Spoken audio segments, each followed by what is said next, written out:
যেখানে অবহেলা রয়েছে সেখানে কখনোই ভালোবাসা থাকতে পারে না। আর বেশিরভাগ ক্ষেত্রেই আমরা এই ভুলটাই মারাত্মকভাবে করে ফেলি।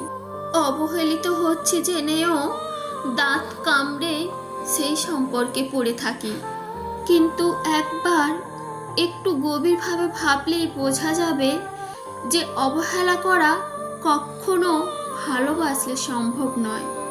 যেমন মা ভালোবেসে আমাদের সব কিছুকে গুরুত্ব দেয়, সামান্য মন খারাপ হলেই 100 বার জিজ্ঞাসা করে কি হয়েছে, ঠিক তেমনই ভালোবাসলে এতটাই গুরুত্ব দিতে হয়। যে আপনার মনের খেয়াল রাখে না, অনুভূতির খেয়াল রাখে না, যার কাছে আপনার অভিমানের কোনো দাম নেই, সে আদৌ আপনাকে ভালোবাসে বলে ভাবছেন? বড় ভুল করছেন।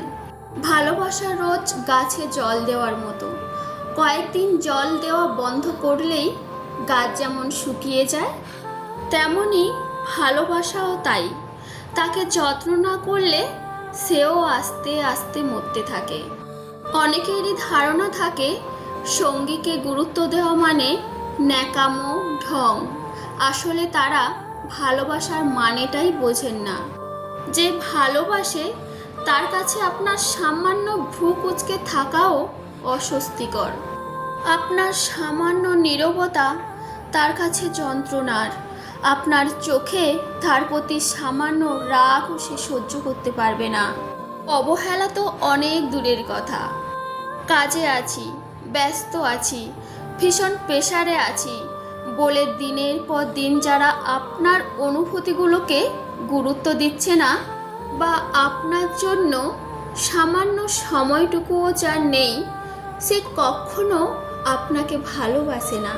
ভালোবাসলে সারাদিনে কয়েকটা ঘন্টা মাত্র সময় সামনে না হোক, ফোনে ঠিক আপনার জন্য তোলা থাকবে।